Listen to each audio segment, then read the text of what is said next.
శ్రీకాకుళం జిల్లాలో దారుణ ఘటన చోటు చేసుకుంది. కళింగపట్నం పంచాయతీ పెద్దపల్లిపేటలోని కోదండరామ ఆలయంలోని 7 విగ్రహాలను దుండగులు ధ్వంసం చేశారు.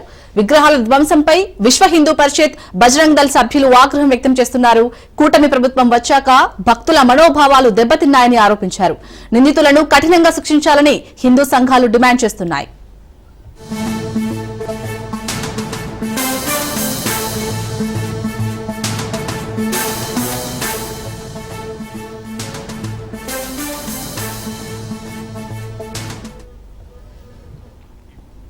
శ్రీకాకుళం జిల్లాలో దారుణ ఘటన చోటు చేసుకుంది. కళింగపట్నం పంచాయతీ పెద్దపల్లిపేటలోని కోదండరామ ఆలయంలోని 7 విగ్రహాలను దుండగులు ధ్వంసం చేశారు. విగ్రహాల ధ్వంసంపై విశ్వ హిందూ పరిషత్, బజరంగ్ దళ్ సభ్యులు ఆగ్రహం వ్యక్తం చేస్తున్నారు. కూటమి ప్రభుత్వం వచ్చాక భక్తుల మనోభావాలు దెబ్బతిన్నాయని ఆరోపించారు. నిందితులను కఠినంగా శిక్షించాలని హిందూ సంఘాలు డిమాండ్ చేస్తున్నాయి.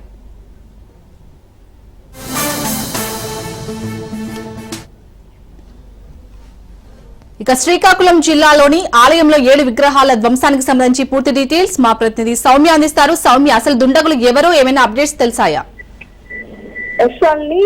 శ్రీకాకుళం జిల్లా జైశ్రీరామ్ గార మండలం కళింగపట్నం పంచాయతీకి చెందినటువంటి పెద్దపల్లిపేట గ్రామంలో 400 సంవత్సరాల చరిత్ర గల శ్రీ కోదండరామ ఆలయం విగ్రహాల ధ్వంసం విషయంలో అయితే హిందూ విశ్వ పరిషత్ ఆందోళన చేయడం జరిగింది. అయితే స్థానిక అర్చకులు, ప్రజలు ఎండోమెంట్ డిపార్ట్మెంట్ వాళ్ళతో మాట్లాడి దేవాలయంలో సీసీ కెమెరాలు పెట్టాలని, దుండగులను వెంటనే పట్టుకొని కఠినంగా శిక్షించాలని విశ్వ హిందూ పరిషత్ అధ్యక్షులు లోకనాథం ఆనందరావు డిమాండ్ చేశారు. అయితే ఈ కార్యక్రమంలో మనం చూసుకున్నట్లయితే జిల్లాకు సంబంధించి ఏవైతే ఈ విగ్రహాలను ధ్వంసం చేశారో ఈ విగ్రహాలను ధ్వంసం చేయడంలో వైష్ణవ ఆలయంలోని 7 విగ్రహాలు మొత్తంగా ఎవరైతే దుండగులు ఉన్నారో వాళ్ళు ధ్వంసం చేసినట్లు తెలుస్తుంది. కళింగపట్నం పంచాయతీకి చెందినటువంటి పెద్దపల్లిపేటలో కోదండరామ ఆలయంలో అయితే చోటు చేసుకున్న ఈ ఘటన మీద హిందూ సంఘాలన్నీ కూడా ఇప్పటికే భగమంటున్నాయి చాలని. అయితే ప్రస్తుతం ఎవరైతే దుండగులు ఉన్నారో వాళ్ళైతే మాత్రం అదుపులోకి తీసుకోలేదు అని మనం చూసుకోవచ్చు. ఆలయంలోని కల్కి, బలరాముడు, శ్రీరాముడు, పరశురాముడు, నరసింహస్వామి, కృష్ణుడు విగ్రహాలు అయినటువంటి 7 విగ్రహాలు కూడా చేతులను ధ్వంసం చేసినట్లుగా అయితే ప్రస్తుతం మనకి ఆ విగ్రహాన్ని చూస్తేనే తెలుస్తుంది చాలని.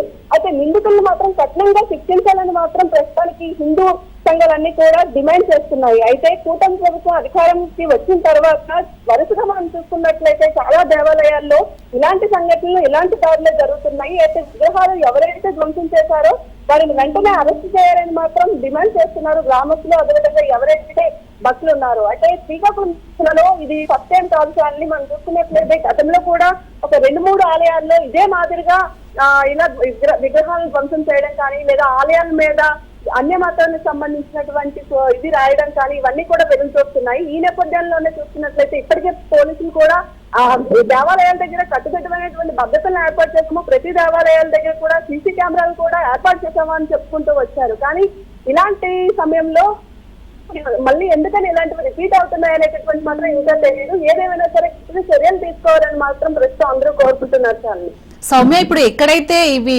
ఆలయాలు దొంగిలింపబడ్డాయో మన ఆలయంలో సీసీటీవీ ఫుటేజ్ ఉందా? లేదు చాలని, ప్రస్తుతానికైతే ఏదైతే ఆ విగ్రహాలను ధ్వంసం చేశారో ఆ ఆలయానికి సంబంధించి మాత్రం ఎలాంటి సీసీటీవీ ఫుటేజ్ అక్కడ లేకపోవడం నిజంగా అంటే సీసీ కెమెరాలే పూర్తిగా లేవు. మనం చూసుకున్నట్లయితే ఏదైతే జిల్లా ఎస్పీ ఉన్నారో మహేశ్వర్ రెడ్డి ఇప్పటికే జిల్లాకి సంబంధించినటువంటి అన్ని దేవాలయాల్లో ఇంచుమించుగా సీసీ కెమెరాలను మేము ఫిక్స్ చేశామని గతంలో కూడా ఒక ప్రెస్ మీట్ లో చెప్పడం జరిగింది.